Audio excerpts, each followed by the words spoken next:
What if The Godfather took a tour through Forza's gravel roads and then shanked you in a wine cellar? Well, that's Mafia the Old Country. A pulp slick crime story that smells like red wine, gun oil, and bad decisions. I just finished Mafia the Old Country, and mamma mia. Let's talk about how it sings, where it stubbles, and where you should swear the oath or swear it off.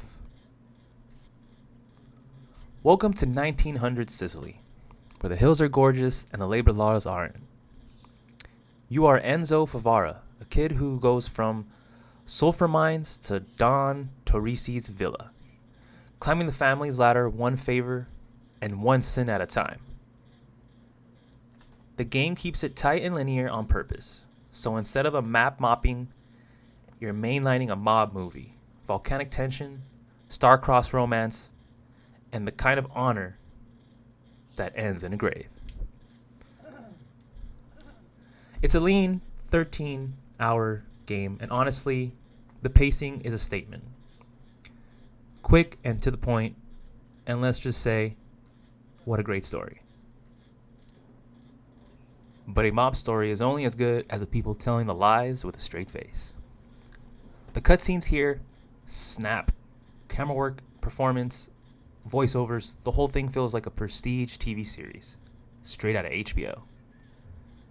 Don Torrisi oozes steel, while Isabella is the kind of trouble you see coming and walk into it anyways. Cesar's ambition hums like a stiletto in a pocket. There's even Sicilian localization touches that sell the place in time and make you feel like you were right there. It's Mafia at its most film-brained and in the best way.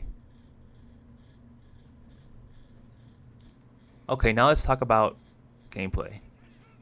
The core gameplay to Mafia Old Country is stealth, shootouts, and knife duels. Stealth works, but it's pretty basic. Let's just say the AI's got a perpetual vision of a houseplant. Detection can feel kind of cheap. I never really had difficulty getting through stealth when I chose to go that route, and I played on the hardest difficulty.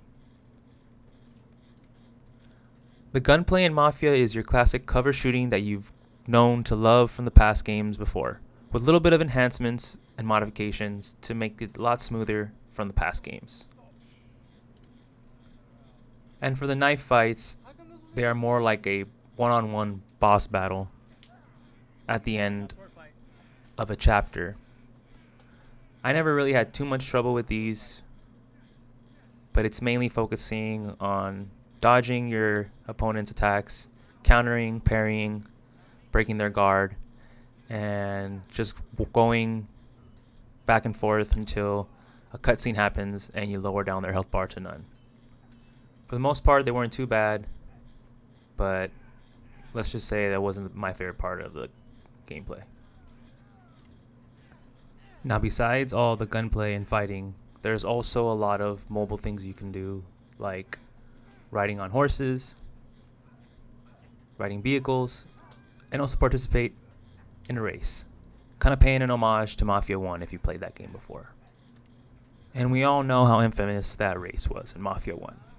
But let's just say this race is a whole lot nicer to you than that one was. Driving feels a little bit better than it did in the old ones. Horseback riding feels great. I have no complaints there. There are a few different models of vehicles you can purchase and horses as well. Different colors of horse. And for the vehicles, a couple different models, a couple different color types as well. As you progress through the game, you can unlock more. As you collect money, you can buy and unlock these. But it's just mainly cosmetic, nothing else besides just different colors of the cars and different colors of the horse. You can add a couple accessories onto the horses, but other than that, it's just mainly cosmetic. While you're driving down the stone cobble roads, take a look around because wow, the world in the presentation paints Sicily like a postcard dipped in danger. Blazing sun over the stone villages, seeing the busy markets, and the beautiful scenery around Sicily. Man, it's beautiful.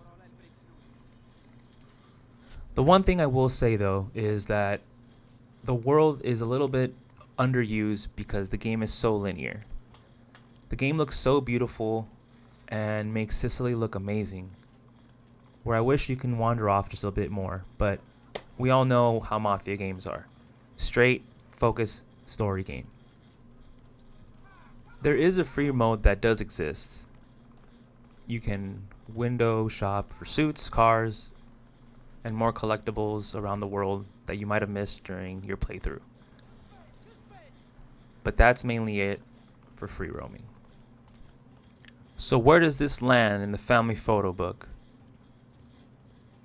If Mafia 3 was a messy open world cousin, and Mafia Definitive Edition, the elegant throwback, the old country is a disciplined play. Forget the errands, focus on the oath. That pays off in tone and performance. Even if the gameplay sometimes trips over its own shoes. If you want a tight crime drama with a gorgeous presentation and can stomach basic stealth and repeated duels and repetitive mechanics, pour a glass of wine and settle in.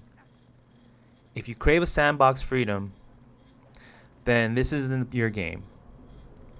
If you want a linear, straight to the point, great story, then Mafia Old Country is your game.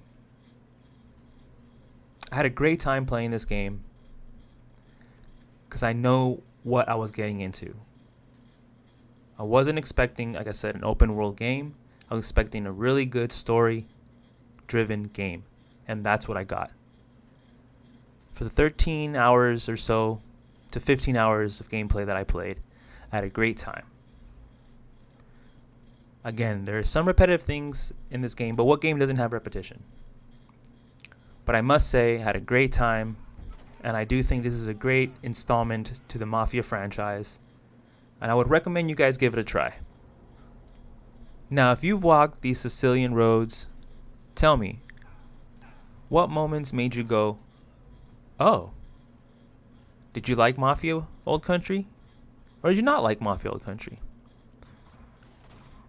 Drop down your opinion in the comments below. I appreciate your feedback and see what you liked about this game or what you didn't like about this game. So if you like my content, please like, subscribe,